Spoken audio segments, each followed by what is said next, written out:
on a deeper, like more analytical note, once you rid yourself of the necessity of needing these items, it's almost like mentally freeing. Like you don't have to worry about what other people think. You can worry about more internal things and kind of like self-actualize more, which I think will be like internally more fulfilling. Yo, B, let's go. You may have seen the clip and maybe heard word of mouth, yet another podcast. Man, what could it be about? Is it truth or opinion? A couple of contradictions. We're here to challenge tradition and twist your vision. So we set on a mission to bring you rebel wisdom. Welcome back, Rebels, to another episode of Rebel Wisdom. I'm Julian, here with my boy B, as always. And we're gonna shed some light on how to downgrade your look this week. We're gonna switch it up. We're gonna talk about looking poor, right? I think it's gonna be, as the title suggests, it's gonna be a interesting one, but a fun one. And as we like to do, we're gonna kind of dive into the poor look, as we'll call it, and kind of get your thoughts on it and see where we stand on that. So this topic is surrounding, I guess how would we pitch it? It's gonna be surrounding kind of another way to look at maybe retaining and possibly building wealth, and a couple different ways to save some coins, keep some extra change in your pocket. So we're gonna talk about this poor look. B, as I like to open it up to you. Got any opening comments as we dive into it? I'm sure everyone, definitely in the United States, sees people wearing all these luxury, like they're trying to look so rich, that type of behavior on a daily basis, I'm sure. And I don't want to say that, hey, don't do that. But then what I want to say is, hey, get your priorities straight. If you don't have the other priorities not straightened out before you buy those luxury, expensive stuff. Okay. That's a good distinction. So you're not saying, can't be fresh with the latest designers, but your other like you said, priorities should be in the line pretty much. Okay, I like that. Money should be spent somehow, right? Mm-hmm. I think it's good to spend money if you have the money to spend, right? Because when you have a lot of money, it buys you a lot of options, right? And one of the options is, for you to feel that, what do they call it? The retail therapy of just buying stuff. Yeah, just buy shop and make you feel good. Yeah, get that little high that lasts anywhere from like a day or a week. If you have the money, dude, go ahead. I'm not saying anything, but what I think and what I notice is a lot of people wearing these luxury stuff, they're in credit card debt. They have student loan debt. They have all these other consumer debt that they should be targeting first. But then they go buy Gucci flip-flops. Dude, it doesn't even look good. Gucci flip-flops does not look good. Or anything Gucci, to be honest, doesn't look good. It's crazy. That's a bold statement. All right. So, okay, yeah. I think you said some subjective things there. So, like, right, what if you said, like, if you have enough money, some people could be like, hey, my rent, which I think this is like a whole nother topic or conversation, but like, hey, my rent's getting paid. I eat every day. Like, I have money to buy designer clothing. Now, would I argue that is the best strategy? Probably not. Like, what's your savings looking like? Do you have any investments set up? Do you have any type of budgeting or long-term planning, strategy in place? We don't know that. But to your point, I think people do meet the bare necessities and then, or sometimes not even that, and then go into this external appearance on how to like foster this external appearance to make themselves look good. Which I kind of want to dive into the like psychoanalyze that and why is it that we, and I'll say we as in Americans, are so obsessed with, I don't know, having I don't want to say this like the latest thing. It's definitely a correlation with money. Like, there are things out there, so you mentioned the Gucci flip-flops that almost objectively don't look good, but like people want it, it gets that traction, or it's on social media, like they're talking about it in songs or whatever, and it's like, all right, now I gotta have this because it costs a lot. It's definitely a sign of status, right? Like, I think that's what it boils down to. People trying to obtain a certain status. but you're really not even getting that status. You're getting like the facade of that status. Mm-hmm. You don't actually have that status. So I think that's interesting, and I think it goes into some things we've talked about before, but definitely we live in an era of almost brainwashing, if you will, but like what's on social media and attachment culture. I know we've brought up that term before, where people just get like attached to things, and it all just culminates in like, hey, I gotta have I don't even want to say like freshest gear, like the new drip, because there's ways, which I applaud people, to be stylish, and we're mostly what we're talking about is clothing here, without having the most expensive things. Yeah, like this shirt right here. Yeah. Love this shirt. Yeah. I think cost like $23. Right. And even it works. So it's like a pretty like a well-known brand, yeah. But it's not Yeah. $100 t-shirt, which I've seen. Yeah, and I feel strongly about this because I used to be that guy. Mm-hmm. Like it started in high school. Like my couple of my best friends, they're brothers, but they're super super duper rich. Like their mom is super wealthy. Okay. So they had all these like extensive like hype beast clothes, right? Mm-hmm. And mind you, this is in high school. I worked. You don't even make money. Dude, I was making like minimum wage, right? Just grinding, slaving away. Yeah. And like I was just trying to keep up because like I just wanted to fit in with the group. And you know how high school is, like it just like that sounds so shallow, but it was the environment that was in it, right? Or at least I thought it was. And like a t-shirt would be like $100.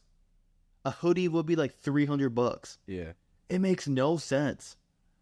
And then especially like the shoes and the pants, like especially the winter jackets, dude, those are expensive too. Oh yeah. And then, I mean, looking at it, I've been out of high school for 10 years now, but Okay. I don't own any of those stuff. I don't care about them. Mm-hmm. Like when I think about it, I have like a sour memory of those. And yeah, I don't know. I rather wear like a plain shirt that's comfy. And yeah, you know, I think everyone has different tastes, but I think that can look good. And the subjective part is the hard part. Yes. Because yes. I can't put a numbers like, hey, if you meet these criteria, you should be able to buy exactly this X dollar amount of luxury goods at your own will. That's almost impossible to do. Yeah. But for building wealth purposes, it's that one purchase of Gucci flip-flops is not gonna alter your trajectory of wealth building. It's not. But I kind of mentioned, we had a good conversation on the minimalism episode where when you have something, that kind of becomes your identity, right? Mm-hmm. So you could be just like how I was in high school. Your identity be like, oh, like I know a lot about fashion. I wear really expensive clothes because I'm better than everyone. I'm not saying that everyone's like that, right?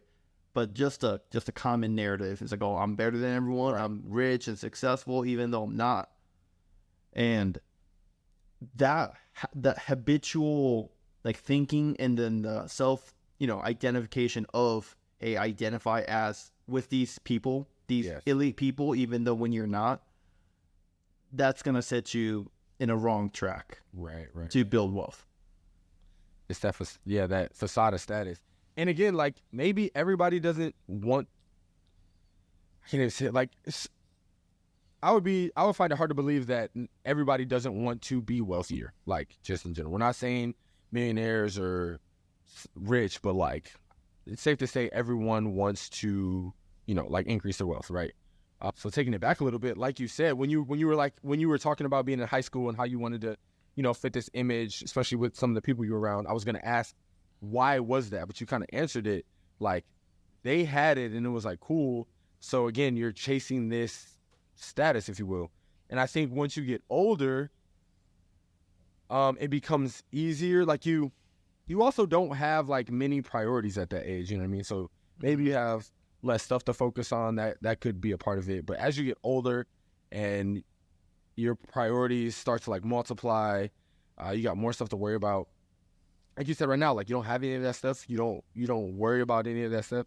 So I'm thinking like, okay, so like what changed? And I think you have developed your like sense of self. Whereas I think if people just blindly, go for those items and they don't truly have the means for it, it's due to a lack of something. So I'm like, like what is it lacking? And I think they chase that status so they can fit in because they're not getting self-satisfaction otherwhere, maybe in hobbies or a sense of like who they truly are. You name it, whatever it is. And everybody has their issues. Like I'm certainly not perfect. And I like putting together clothes. Like in high school, I never wore sweats. Like literally not like I prided myself. Oh, really? Never, everybody has like the pajamas on, the hoodie on the head. Like I owned like one pair of sweatpants and I never wore sweats because I like actually enjoy like putting an outfit together. But at the same time, like it's not always the most expensive stuff. And I mean, in high school, I couldn't, or especially like middle school going into high school, you had a job. I never had a job, so I didn't even have money. So it's like whatever I get for Christmas or like whatever my mom likes to shop, fortunately. So like we'll be at the mall and she'll like maybe give me a couple items just cause like to satisfy her shopping addiction. I would get some, a couple items, which is awesome. But some trickle down effect. Yeah, literally trickle down. Yeah. Some like retail therapy trickle down. But I remember too, like, so growing up, I always like used to wear like all kind of colors, like bright colors together. And I don't know if you know, there was this NBA player, Stephon Marbury. Not real popular, but he had this clothing line for a very small amount of time. And he sold these shoes, and I think they were like $15 a shoe. Didn't look that good, but like, they had some cool color combinations. Anyways, I got like 3 pair of them because again, they were cheap.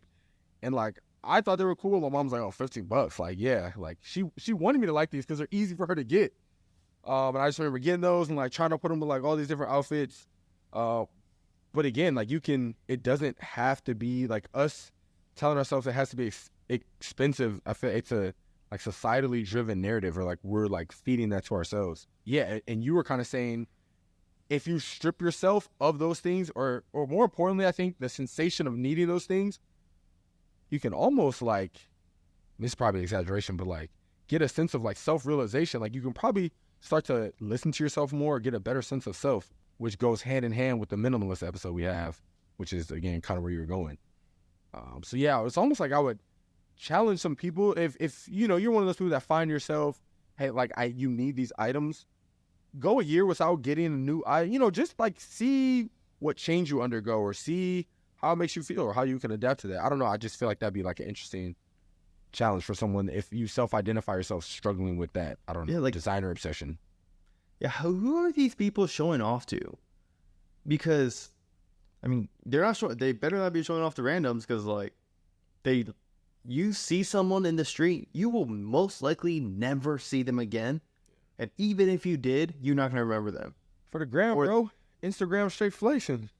Okay, so for the illusion of being rich, and the thing is, like the true, like exclusive stuff, like the white tees that like Kanye West wears, yeah, that has no logo whatsoever, that's like $1,000. Like that's like the true expensive stuff, right? But then people that want to look rich wants to get that blatant logo, or put it out to the universe that, hey, I'm wearing designer stuff, like look at me. And when I see that, soon as I see it, in my head I'm like, are they actually rich, or are they poor trying to look rich? My guess is that 75% of the time they're just trying to look rich. And I have that thought for 0.2 seconds. You're right. You don't feel much. And I keep walking. I never think about them again. Right.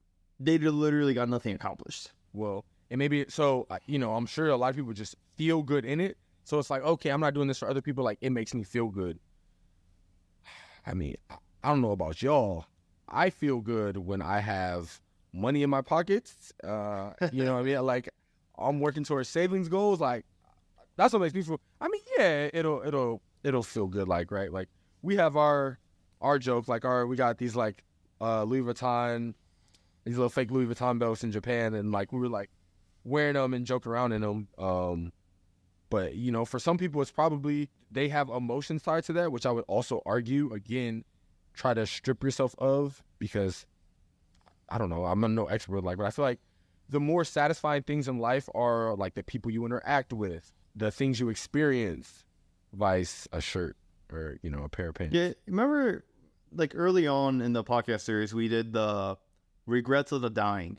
That was episode 2. Yeah. And I just have a very strong guess, the idea that they didn't give 2 craps about what they wore growing up in their 20s, 30s, 40s, in their deathbed. Like, so that kind of shows you, it literally, it's not, maybe we're going too deep into it, but like, it's not that big of a deal to not wear those stuff. And I really do think it'll make a bigger impact for you to realize that, like, you can look just as good wearing very cheap stuff. Okay. And to make, you know, the difference could be invested, that you could be doing something that you actually get fulfillment on. Like, this is a small example. Like, when you pay for someone's meal, like, it makes you feel good. Yes. Right? And then that was way cheaper than buying Louis Vuitton, like, suitcases. They're like a couple $1,000s, which is crazy to me because I feel like you'll be more of a target for, you know, people trying to steal stuff at the little carousel things, right? If like the Louis Vuitton suitcase came, I don't know. But yeah, I mean, we're mostly talking about like retail stuff, but it doesn't stop there, right? A lot of the, you know, lifestyle inflation things, and people start making a little bit of money, and the biggest topic right now in the loan stuff is a student debt crisis, right? Same thing with credit cards, which is, I'm sure it's tied to this whole trying to keep up with the Joneses, trying to look rich and try to enjoy life. And but another thing is like cars, like auto loans are getting up there too. They're on the path to be near like student loans, and it's people that's like making $50,000 that's driving like $50,000 cars. It makes no sense. Just watch like a compilation of Dave Ramsey yelling at their callers, like mathematically just doesn't make sense. Right. And those are the more expensive purchases that really, you know, derail you from actually being successful and actually being able to afford those cars without the dent that's going to have in your personal lifestyle. Bro, dude, I hear you. Yeah, and it's funny. It's like, again, I can only assume, you know, people seek these things for, I don't know if it's how they're perceived by society, which ultimately gives them happiness, or just I have it on, or I own the car, I have it, so I'm happy. But it's funny that studies show that spending money, like we said, on experiences and some of these non-tangible things, like, is shown to make you more happy, and it's lasting happiness. To your point, like, people on their deathbed are like, damn, that fit I put on that one time, killed them with that. Like, hey, you're not thinking about that. So I think that's funny. And again, I very much believe you can like look, like, I think looking good is important. And that statement encompasses a lot. You know, there's like physical upkeep, maybe hygiene or something, but I'm physically talking about, you know, not everybody's into fashion, not everybody's stylish, sure, but just having some, I don't know, I in my personal opinion, like, I appreciate people that put just like a little thought into what they put on. It's not like totally fashion or whatever. There was this Instagram, I saw this like maybe 3 days ago. Didn't even know we were doing this topic or anything. And I think this is perfect for this episode. It's a guy, and I see him all the time on Instagram. He's like younger dude, but he's got to be well known in the fashion world. He has like a bunch of followers, and he's always promoting like these high-end brands. But he does these like eccentric outfits with like very expensive clothing. But one of his followers was like, hey, do an outfit that costs $125,000. Like, the entirety of the outfit costs $125,000, and do that same outfit for less than $125. And he was like, okay, challenge accepted. So he had like a pair of pants, like 5 G's, jacket, 25 G's. He had like 5 bracelets on this wrist. It was like 7 G's, 8 G's, like 10 G's, ring, 10 G's. hat, like 1,000, like all this, right? 125,000. And then he replicated that look with like all not name brand stuff. He was like some straight fit Levi jeans that I found at a secondhand store, $10. Similar jacket, $25. Shoes, 30. You know, he like literally copied the same look, and he was just like did it was like a little fashion challenge. But I was like, bro, the difference between $125,000 and $125. Oh, life changing. Like that, you can make that's like difference in investment, saving, car, rent, mortgage. Like, you know what I'm saying? That's significant. And I just thought that illustrated something. So I was like, here's this high fashion dude that's pretty much telling you you can get these looks other ways. Like, it doesn't have to have the whatever on it that makes it the price go up thousands of dollars. And I'll admit, like, you know, most people around me know, like, I'm like a Nike fiend. Now, Nike's not like a high end, is that, you know, it's a little bit more affordable. That's mostly because, like, I actually like the style. I like what the company stands for. Like Nike, Goddess of Victory. I think that's incredible. Like, I believe in the brand beyond just like, I want y'all to see I got checks on me. And in that, I want to bridge off that because, like, I also invest in Nike. So it's like the concept of like kind of paying yourself. I'm a consumer of Nike, but I also have stock in the company. And we were talking, like, there's a like a French holding company, LVMH, Louis Vuitton Moet Hennessy, that owns like a lot of these like alcohols, name brand companies. Like, if y'all really about fashion, or you really want to, I don't know, insert yourself in that arena, like, own some of it too. Like, buy some of the stock. Be a shareholder in these companies that are profiting clearly off of, you know, a large portion of the country, of the world. Like, they're bringing in the revenue, so yeah, like, profit off of it as well. That would be, you know, in the I just wanted to mention that in the lines of, you know, also building wealth, or, you know, you can the looking poor, but you can still, like, you can even profit off of some of this obsession with the designers, at least. I don't know. That's my 2 cents. I want to show you this. I'm gonna say, dude, this might be one of the ugliest hats I've ever seen in my life, ever. I see people wearing these out, and I'm like, it might be swagging them. They literally had to look at the hat and say, I'm gonna put this on today. Before that, they looked at it on the shelf and decided to buy it. This was $550. I don't get it. I really don't. Because, like, we talked about trying to actually look good at, like fashion. I think some of these designer stuff, you do look worse off. It's the name. It's the status. They're not right. It's like they're not even selling the image. It's the status. Look at the actual truly rich people that they're trying to imitate, right? I don't see them wearing this kind of thing. I don't see them wearing Gucci. Well, it depends what industry, because, like, you don't see, you know, like, business professionals, like, well-off business professionals may be wearing one thing, whereas well-off artists, painters may be wearing something else, or well-off music artists maybe wearing something else, you know what I mean? So I think it's industry dependent as well. Okay. So you got to, like, look at what industries are dominating, or what. Yeah, you know, there's always trends. Like, hip hop might be, hip hop. Yeah, they always 5 years, but 5 years from now, people might be into, like, I mean, yeah, who knows? Technology is booming too, but it might be like a tech boom, or whatever. The Steve Jobs look. Yeah, right. Yeah. Like some, I don't know, but well, yeah.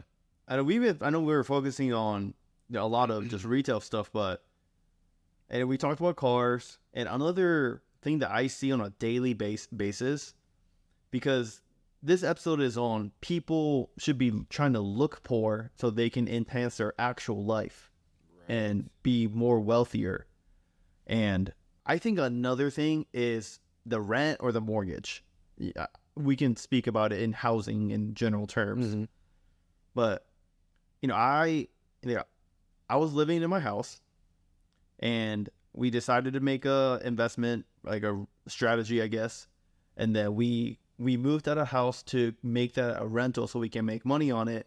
And then we moved into an apartment in Scottsdale, Arizona. And for those of you that don't know, Scottsdale is like the most desirable, like, place in the Phoenix metro, and it's expensive. I mean, it's nice, but it's expensive.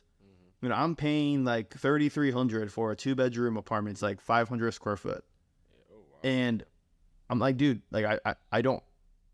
I did it pretty much because my wife wanted to come here, and I mean, it's nice. Don't get me wrong, and like, to be frank, I do have the money to afford it, but I don't. It doesn't make me feel good. Like I felt just as sane when I was living in my house, and I see people that's living here, and I know for a fact not everyone is making, you know, multi 6-figure jobs here. There's no way. And if you're like, I don't know, like average, I think the average national household income is like 80K or something like that. But if you're single, let's say you make half of that. We'll give you some extra money, so 60K, you know, 70K. Even if, especially in the Scottsdale area, it's like, you know, young professionals in their early 20s, mid 20s, late 20s, and for them to be paying that much in rent, it's crazy. Yeah. Instead, because they want to do it for the status, right? Because they want to, like, I don't want to say it's all status, because it comes with, you know, safety and amenities and nice stuff for you to live. It's good to acknowledge, yeah. But you can go to another nice city that doesn't have the name brand. Like, you can go to, if you know the Phoenix area, it's like you can go to Arcadia, you can go to Tempe, you can go to Chandler. There's nice places that offer just pretty much the same amenities with probably like $1,000 cheaper a month. So I really do think that, you know, if you get rid of, I don't know, I think that I always say the catch-all is the word ego. Because, you know, if you tell yourself like, hey, like, I don't need to show off to the world that I'm this imaginary person that's imaginary successful. Yes. But if you really truly want to be successful, it is actually important to not to look successful. Exactly. Because if you do that for a long amount, if you do that for many, many, many years, the time will come. Time will come for you to show off. What do you mean? You're talking about like not look successful, like, but actually. Yeah, like when you actually become successful, whatever that means. Got you. Yeah. But then at that point, when you actually become successful, you're not going to be worrying about rent or mortgage. You're not going to be worrying about Gucci shirts. You're going to be buying just nice cars, like a really nice, you know, 5-bedroom house in the really nice part of town, like, and the older the person is, at least for me, the older person is that's driving these nice cars or that's living in these nice properties, I feel like they got some real money. I never doubt a 50-year-old man, you know, coming out of his Lamborghini, or maybe not Lamborghini, but like, cause that's like a younger people car, I feel like. But I don't know all the cars, but you know the expensive cars that older people like to drive.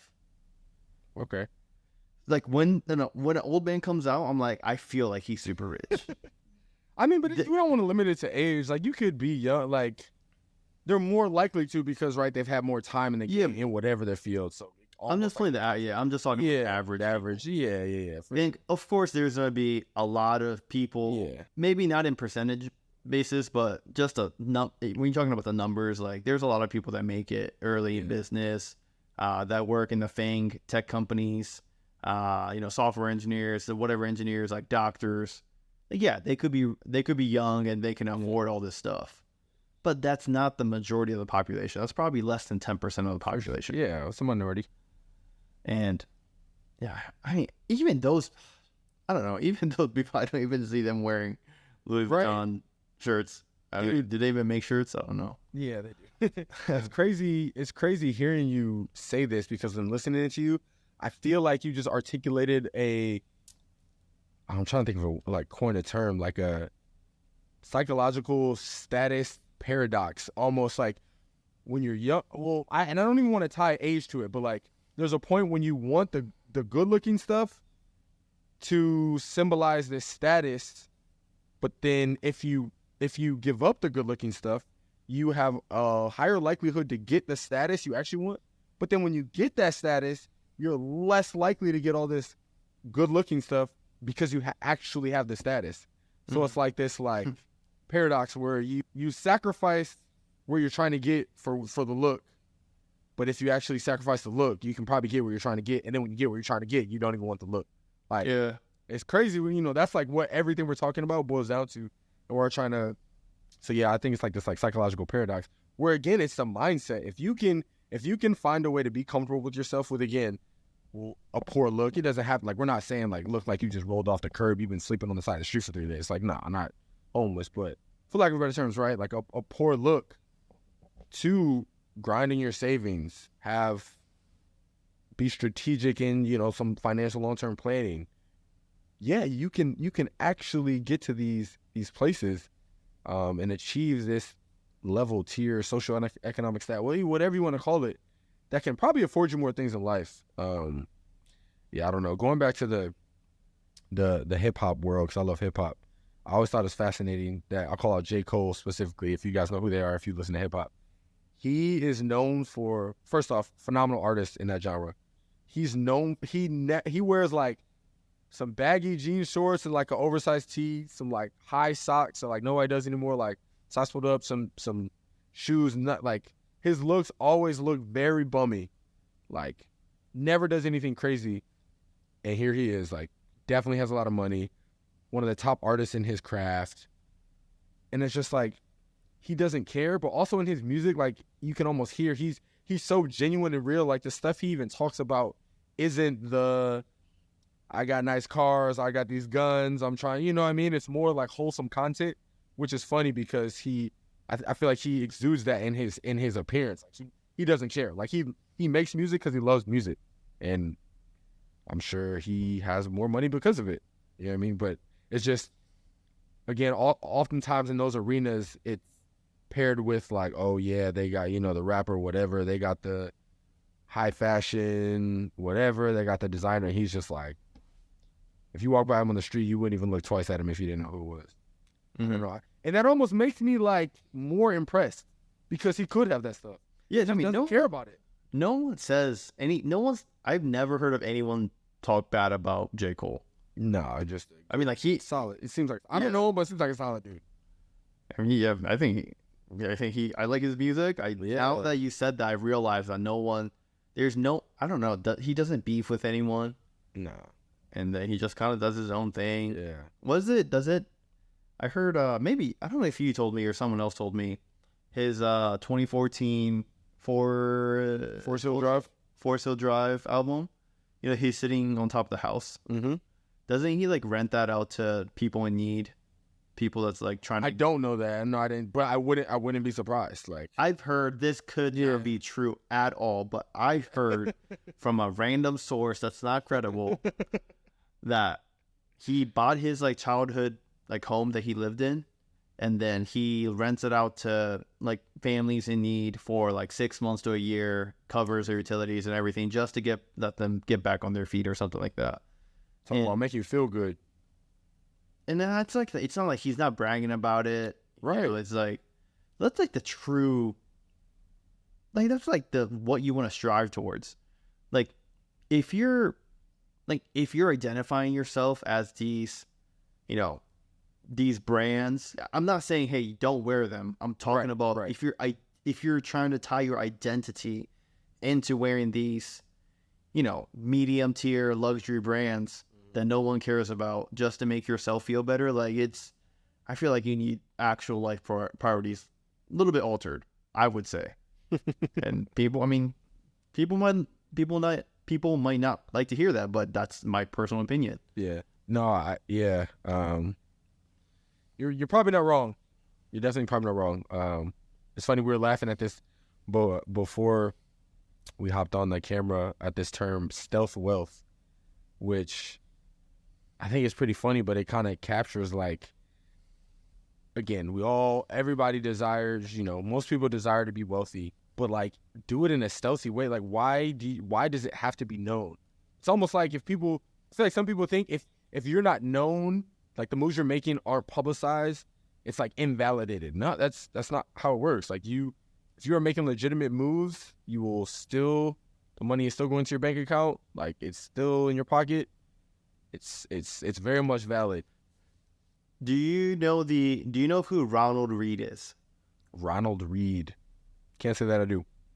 Okay, so he's the multi-millionaire janitor. Maybe you might know him. He's just because I like the finance like world. I'm digging around it. He's like semi-famous. Okay. Because of this. So basically, this guy Ronald Read, he came from a very poor family, right? Okay. He went to high school and then he got drafted, or maybe he didn't get drafted. He served in the World War II. Okay. And after he got out, he had two types of jobs. One was a gas station worker, I guess. Mm-hmm. And then later on in his career, he became like a janitor at some place. Those were the only two, like not simultaneously. Like he was a gas, station employee, and then went to become a janitor. Right? Lived very frugally, very modest. People probably thought he was broke. I mean, like you just think of those two things. You don't think of rich. But what he did, and this is early on, before people were talking about investing on YouTube and social media, whatever. So in 2014, the story kind of became big because in his will, he said that, hey, he wants to donate. Like it wasn't 100%, but it was like a crazy number, like 90-something% of his wealth to some kind of charity. I don't remember the exact charity. People are like, oh, like how much does this dude have? Like he was literally, a low minimum wage worker in his entire career. This dude had $8 million in 2014. And I mean, I'm not saying, hey, save up everything you can so you can die and donate it, but just, think about that. That is crazy. And then for him to, I guarantee when he was thinking about, hey, I want this money to go towards something good, like he was very happy. Right. And that he's, objectively, subjectively, any measurement, he is rich. $8 million before all this money was printed during, 2020, 2021, all before that, when people were living the good life, So that's like, I'm not saying I want to be like him or everyone should be like him, but if you could take one step closer to live the way that he lived, I think everyone would be able to, live a better life. What was his name? Ronald Read. Ronald Read. Ronald Read epitomizes stealth wealth. Wow, that was spot on. And I guarantee, like, in living the stealth wealth lifestyle, it gets some of that negative attention off, which again might be like an oxymoron because a lot of people, flashy cars, nice clothes, do some of it for attention, which again, it feels good. I'm very much like words of affirmation is my love language, like to be validated. So trust me, I get it. But some of that attention can be distracting. Or like you said, to the Louis Vuitton freaking suitcase thing that's coming down, like people might start trying to steal. And this may be extreme, I don't know, like stealing from you or watching your moves, plotting against you. And nobody wants that. So I think it's a way, I think the stealth wealth or the, looking poor is a way to not only dodge some like negative attention and judgment, it just kind of lets you operate under the radar. So you have less hands in the pot, like families not trying to get at what you got or your friends. It kind of protects you in that aspect. I think there's some like underlying like minute benefits to kind of just do it, like moving on the low. And then, so this is how I think. Let me know if you agree or not. Okay. When I hear the people wearing these luxury brands to show off so they can appear to be rich, I think of that towards a younger age, maybe like 20s is like what I'm majority thinking of. Okay. Maybe late teens to early or like mid to late 20s. Okay. That's like the bulk of the group, I think.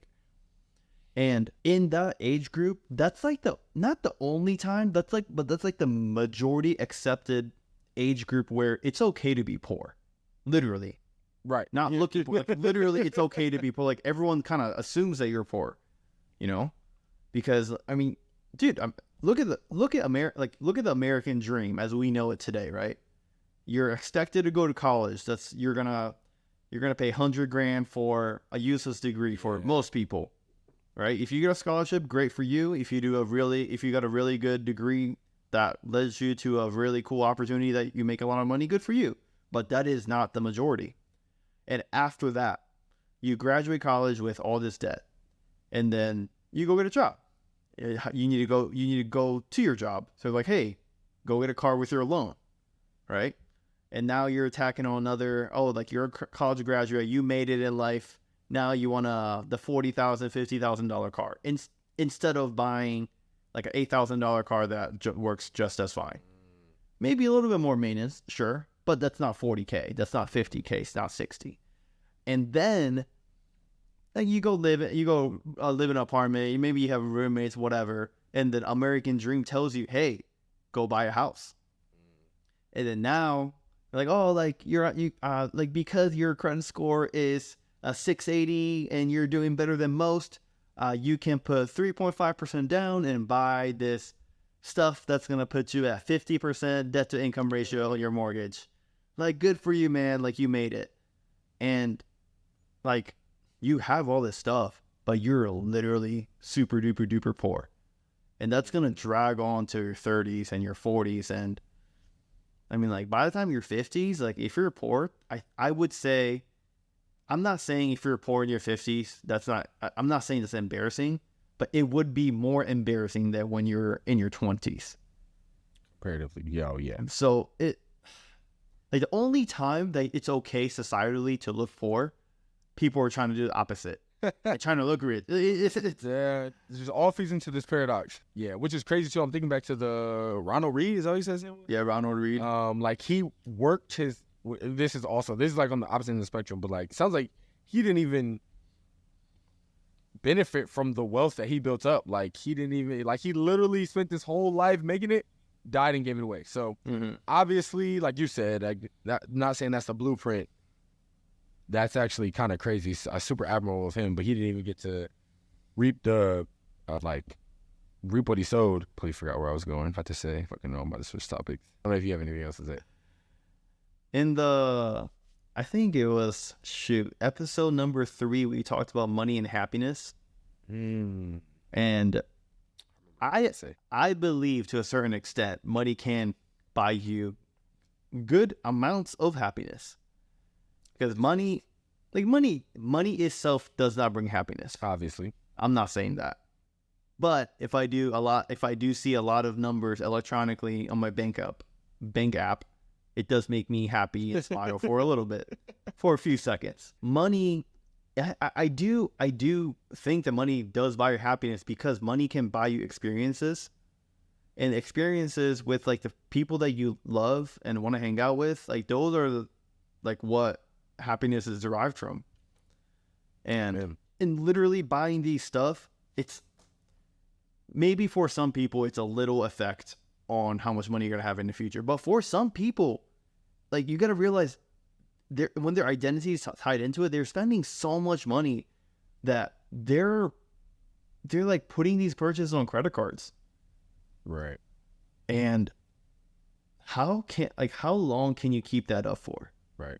So that goes into financial, like discipline at that point. Like, yeah, now this habit is kind of affecting you in another area of your life where, how much, like, let's say you're bringing in $5,000 a month after your 401k contributions, after taxes, after your dental insurance plans taken out, whatever, right? You're in the bank account. Yeah. Every 2 weeks you get $2,500. For the month you get $5,000. All right, bet.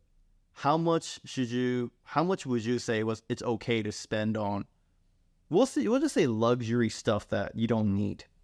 Luxury is I'm not talking luxury and like I'm saying like a fun account, like going getting double protein at Chipotle I would say luxury. Just a Chipotle. That kind of luxury. I'm not saying Louis Vuitton. I got you. Bro, I would say like, honestly, I would say a couple hundred. I would say like 500. $500 max. Yeah. Yeah. So that's your 10% of your take home, after tax take home, can be spent on whatever luxuries without questions being asked. Mm-hmm. Okay. I would be okay with that number. Yeah. Yeah. Because I was going to say maybe 10% of after necessities are spent, like your rent and your food and whatever. That's what. Yeah. That might be another thing. Like 5,000. Someone probably without all these loans and whatever, assuming a regular life at the apartment. I'm guessing their life is gonna cost like 3,000, 3,500. Yeah, like that. Yeah. So maybe if you're spending 500, saving 500, and investing 500, I'll be okay with that. Yeah. I think in my head, like quick, I was like, there's so many variables, but I was like, all their necessities probably is like 3,500 ish, so it leaves you 1,500, and yeah, there's like a 5 for savings. I didn't even really think about investing, but yeah, just quick, I was like I feel like 500. Yeah. Which I don't know where that fares with like the national average, but I feel like some people, like even that quick breakdown we just did, I'm sure some people don't even break their money in the pools like that. And it doesn't have to be any super precise analysis, but again, if you're not thinking about it, you can never really control. You're losing control. Like you're giving up control. Like if you don't put any thought into where your money is going, you're not effectively like doing yourself any justice. I want to ask you something though, on the lines of like buying these, kind of more frivolous items, certainly not necessities. Do you think, and you talked about like how in your 20s is more the kind of societally acceptable time to where everybody understands you're trying to get your life together, to be quote unquote poor. Do you think at the end of your life, when you're on the back end, let's say 70, 60, 70s, it becomes more acceptable? You're like, you know what? I'm going to buy this material thing. I've worked all my life. Like, this is going to make me happy. This is super morbid, but I'm on the back end. I don't want to say I don't want to have too much time left. That's like, sounds crazy, but I've put in my working years. Do you think it's any more acceptable to like buy these things? Like you still don't need a super nice car. Like you can, at no point ever do you need a nice car. Like it gets to a point where I feel like if I were to make a graph on like acceptable cars, like if it's good and requires little maintenance, you get to that point of the curve, everything else is nice to have. Like you only need a car that gets you safely, consistently from A to B, and then everything else is a nice to have. So like at what point does it be, do you think there's any point where it's like, even if I'm not super well off, like I have the money and my long-term planning is no longer a thing, where it's like, hey, maybe I can splurge on this? Okay, that's a good distinction though. You said if no longer long-term planning is needed, and I'm guessing that would be because you invested wisely. That's what I'm hearing. If that's the case, dude, I think it should be encouraged to spend your money. I'm talking about retirement's funded. You're living off retirement. Right. You're living comfortably in your retirement. Okay. And you still got some money left over, dude. Yeah. I would say money is meant to be enjoyed, and you should go enjoy that. Yeah, I really do. And the same exact ratio or proportionally to anyone that's younger than, you said 60 or 70, but at any age bracket, with like the same example, right? Like if the previous example was, hey, someone's making $5,000, right? How much can they spend on luxuries? But if he's like an avid gamer, he just really enjoys playing video games with his buddies, and the game costs $50 to get, like, I would say go buy that game. Yeah. Like it's literally not going to change your life at all, or in a bad way financially. But it could like change your life in a good way while playing with your buddies to making memories. Okay. So that's the distinction. But I would still say some stuff offers little to no utility. Like a video game, yes, I would say offers more utility when played with friends than Gucci flip-flops. Does that make... Yeah. You know what I'm trying to say? I'll buy that for $1. Yeah.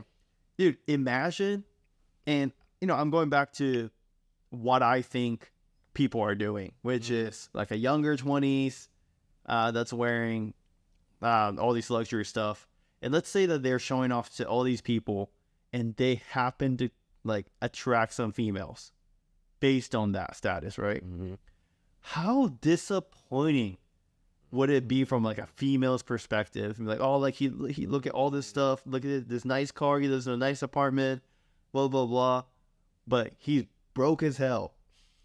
Like that, I would say that's so embarrassing and disappointing. And Oof. Bro, you just opened a whole nother can of worms. So yes. But also, oh man, that's good. Yes, it would be disappointing. And also, like, I mean, and it depends what you're looking for. But if you're looking for some substance, like, how do you feel attracting someone that's only attracted to you for these material things that's on your body? Like, again, a lot of people are okay with that, so cool. But that can go so many different directions. And it goes back to I was saying, like, if you can shed yourself of that and get in tune with kind of who you are, then yeah, you're gonna attract people for more fulfilling, realistic reasons than just like, oh, look at that car he drives, or oh, look at what he's wearing. Have you heard of Jimmy Wang? I think that's his name. Let me look it up. Maybe it's not. Is this something along the lines of like car cranks? It is Jimmy Wang. No, he's a comedian, and I don't know. He's Asian descent. I don't know where it's in Far East Asia, right? So like Japan, Korea, China, or something, that area. And the Wang, so I'm guessing he's Chinese, but I could be wrong. Right. But he has a joke that I thought was so funny, but very prevalent on the point that I'm trying to make, right?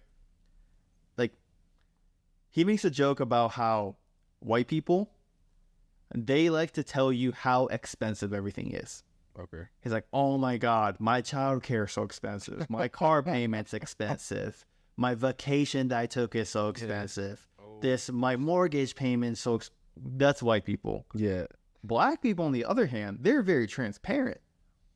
They're like, I spent 80 racks on this chain.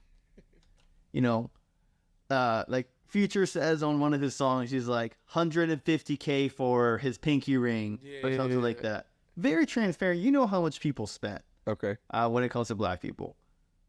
Asian people, on the other hand, they literally brag about how cheap everything is. And funny. The first, if you haven't seen it, it's a very funny joke.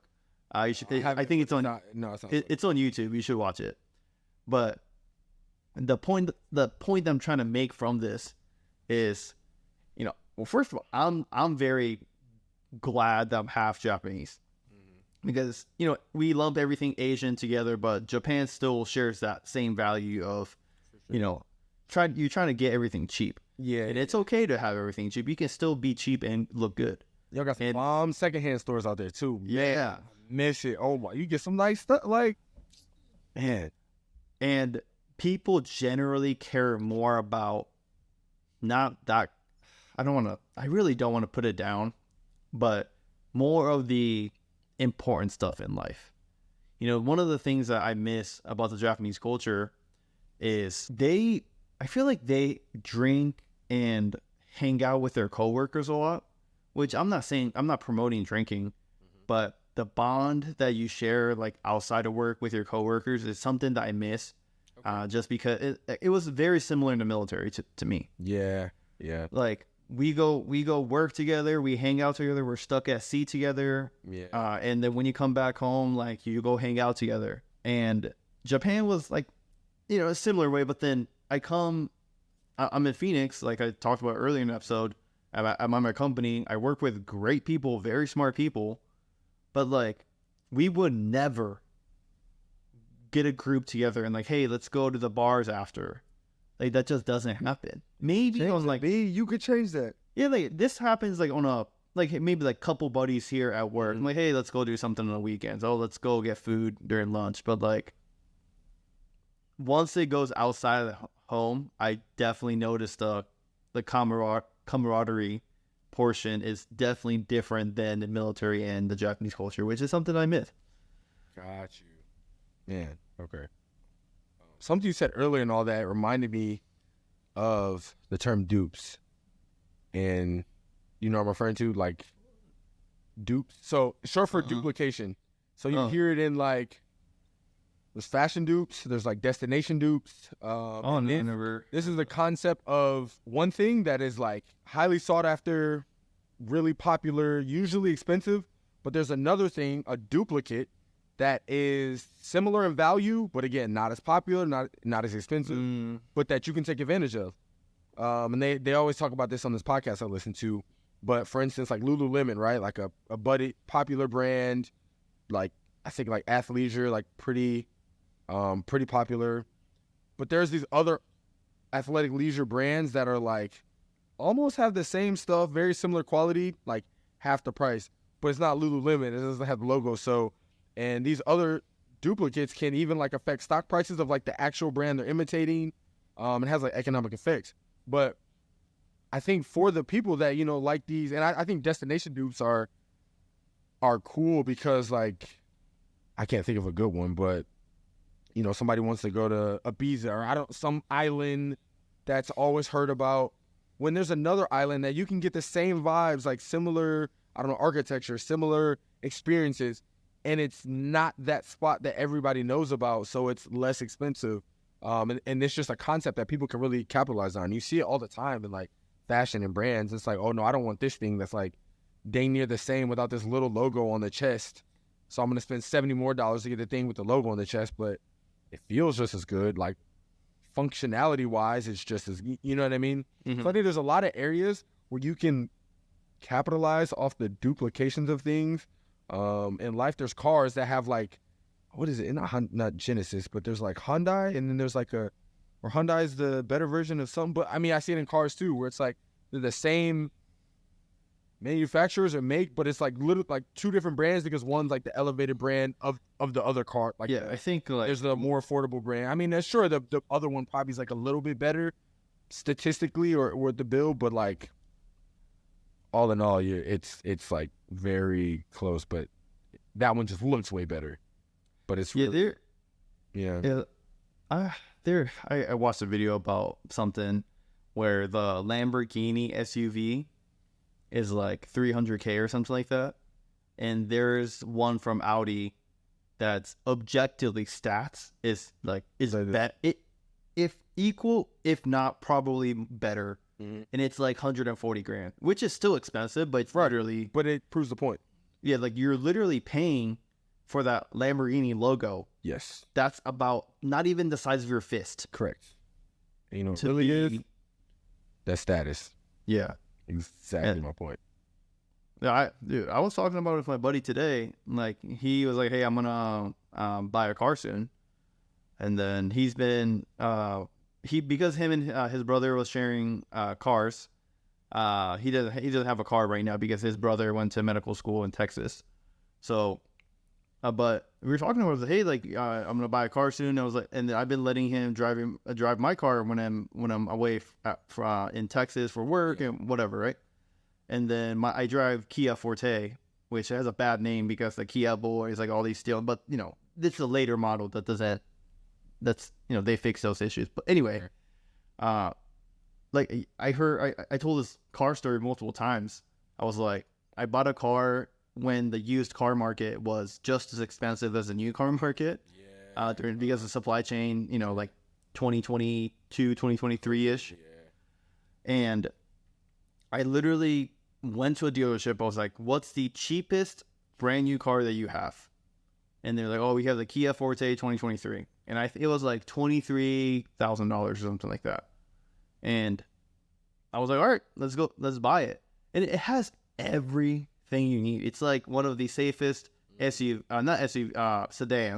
Okay. And then, yeah, I mean, I'm not comparing it to trucks or SUVs, but for the sedan, it's very safe. Amazing audio system. I love, you know, not the self-driving, but the lane assist and the cruise control that stops and goes. Driving. Yeah. Oh, yeah, literally. And then has good room, gas mileage is I get like 37 miles an hour, like per gallon. Everything's good. Right. And it's one of the cheapest cars. So like, I'm like, unless I upgrade to like an electric vehicle or like an SUV, maybe the luxury side. Like, I don't need the upgrade. I really don't. And even if you're driving a super nice car, like, people see it on the highway, they don't even see you. Yeah, but you know they see the car, so that makes you feel good. You know what I mean? But yeah, man. How long does that last though? Seconds. No, but like when I bought a car, like I had a car on my first duty station in the Navy. On my second duty station, I lived in a metro area in Japan where it was more annoying to have a car than not. So I didn't have a car. And so when I came to Phoenix, I bought my car. And previously, I drove a super junky car right out of college. So everything, even though it was the cheapest car on the lot, it felt like luxury to me. Yeah.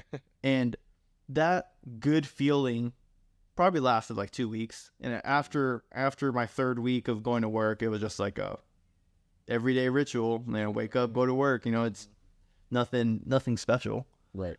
But I mean, there are rare cases where they're like, hey, if I buy this purchase, it's going to make me motivated to go to work or do well in business. Right. Those, if they're telling the truth and that's actually the purpose behind the purchase, Ooh. then I could get behind that. Okay. Yeah. But just to wrap up like everything that I meant throughout this podcast is basically like overpaying for stuff that has little to no utility just to not even make yourself look good, but like, or feel good, but just making yourself look this imaginary person that you're actually not. It's deceptive. So, yeah, that's my take on that wrapped up in one sentence. Right. Yeah, I think that utility is key because on that note, I was gonna say, right, taking the opposite perspective. There's some things that cost more, but like there's tangible benefits to that thing. Like I'm gonna buy the more expensive model because of this blender because it has 3 more functions in a warranty and lasts 2 more years than cool, got it. Sometimes it makes sense, but oftentimes, especially what we're talking about in clothes, which has a pretty baseline utility, like you can't really alter the functionality of clothes too much. Like a shirt might be like moisture wicking or stretchy, but like there's not too many features of a shirt, some pants, you know what I mean? So oftentimes it's just the logo, the design, the status. And that's what we're getting at. It's this strategic frugality. It's this long-term planning and efforts to wealth build that, this poor look could help you attain these things. Like lean into the poor look poor, because oftentimes like it might be it's the stealth wealth. Like sure, to the public eye you may look one way, which I get like that, and I feel like the more society progresses, the more that public perception like really matters to people. I don't know how to counter that narrative. You gotta start posting we gotta go viral. Hashtag look poor. Right, like stealth wealth. Yeah. Like I don't know what we gotta do, and I know neither one of us have kids. I can only imagine how some of these like psychological things like affect children coming up in this day and age, high schoolers, where it's like all about image and perception. I can't imagine, but I mean, yeah. If y'all have some interesting takes on this topic or like some comments, like let us know. I'm sure it'll help the audience at large, but yeah, I would just say like keep reiterating like lean into the poor look, because it's not about how you look, it's about what you're actually doing, right? I say like actions speak louder than words. I feel like actions also speak louder than the look. So yeah, that's my 2 cents.